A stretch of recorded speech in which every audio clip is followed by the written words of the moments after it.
Customer আমাকে যখন কোনো ডিজাইন সাজেস্ট করে না, তখন আমার মনে মনে যা আনন্দ লাগে যে আমি কখন এই কাজগুলো করব। কারণ আমার প্রায়োরিটি লিস্টে এমন কিছু কেক থাকে যেগুলো আমি এর আগে করিনি, ওই কেকগুলো আমার টার্গেটে থাকে যে আমি ওই কাজগুলো করতে চাই। সবসময় যে কাস্টমাইজ কেকগুলো সুন্দর হয় ব্যাপারটা কিন্তু তা না।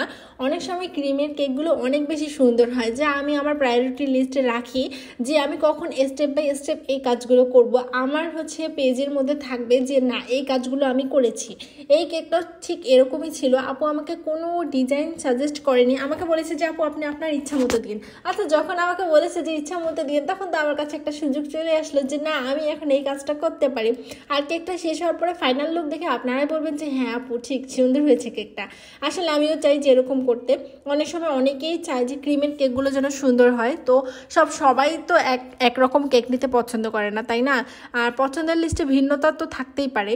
আর অনেক কেকের পেজ থেকে আমাকে নক দিয়ে বলে যে আপু এই ডিজাইনটা কত নাম্বার নজল দিয়ে করেছেন। তো আপনারা ভিডিওগুলো সম্পূর্ণ দেখলেই বুঝতে পারবেন যে কত নাম্বার নজল দিয়ে কোন কাজটা করেছি, কিভাবে করেছি। সবাই তো আর শুধু ভিডিও দেখে, মানে কেউ শুনে, কেউ দেখে কথা শোনার জন্য, কেউ দেখে ডিজাইন দেখার জন্য, কেউ দেখে কত নাম্বার নজল ব্যবহার করছে সেটা দেখার জন্য, কেউ দেখে আমি কোন অ্যাঙ্গেলে কাজটা করছি সেটা দেখার জন্য, কেউ দেখে আমি টার্ন টেবিলটা কীভাবে ঘোরাচ্ছি সেটা দেখার জন্য।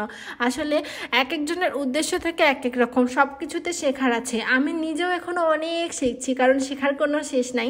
আর এই কাজগুলোতে যে আমি খুব বেশি পারফেক্ট নিজেকে বলবো যে না বাহবা দিব, ব্যাপারটা কিন্তু এরকম না।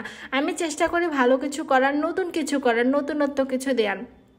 এই তো সব মিলিয়ে এই কেক। আপুটা সিও বাজার থেকে কেকটা অর্ডার করেছিল এবং আমাদের লোকেশন থেকে আপু কেক পিক করে নিয়ে গিয়েছে। আমি জানি না আমার কেকগুলো আপনার কাছে কেমন লাগে এবং আমার কথা বলার ধরনগুলো আপনাদের কাছে কেমন লাগে। আমি চেষ্টা করে ভালোভাবে উপস্থাপন করার, তবে এখনও কথা বলায় আমি এখনও অপরিপক্ক, আমি অদক্ষ বলতে পারেন, যা আমি এখনও শিখতেছি। কারণ এই বিষয়ে আমার তেমন কোনো পূর্ব অভিজ্ঞতা বা আমি এক্সপার্টও নেই। আমি কেক বানাতে এক্সপার্ট এটা বলতে পারেন যে আমি কেক বানাতে এক্সপার্ট। তো যাই হোক, কেকের কথা বলি। কেকটা আমার তো 3টা নজল দিয়ে আমি করেছি। আর কেকের মধ্যে যেহেতু কোনো নোট লেখা ছিল না, তাই সুগার বল দেওয়াতে তো কেকটা আরও বেশি সুন্দর লাগবে, তাই না? হাতের লেখার কারণে কিন্তু কেকগুলো অনেক সময় নষ্ট হয়ে যায়, কারণ হাতের লেখা সবসময় সুন্দর হয় না। আর হাতের লেখার জন্যই কিন্তু কেকগুলো আমাদের এরকম হয়। আর এখন আমি এই তো মিডলে সুগার বলগুলো বসিয়ে দিচ্ছি। আপনাদের কাছে কেকগুলো কেমন লাগে জানাবেন। আর আমরা অবশ্যই রংপুর সদরে সর্বত্র আমরা হোম ডেলিভারি দিয়ে থাকি, দূরত্ব অনুযায়ী চার্জ। আপনারা বলেন না যে অমুক জায়গায় দিয়েছেন, তাহলে আমাদের লোকেশনে কেন দিতে পারবেন না? আপনারা তো ওই চার্জটা দিতে পারবেন না আপু। আর আমাদের লোকেশন, আপনাদের কাছে দ্বিতীয় অপশন থাকে আমাদের লোকেশন থেকে নিয়ে যাবেন, আপনারা তাও যাবেন না, সেটা কি আমাদের দোষ বলে?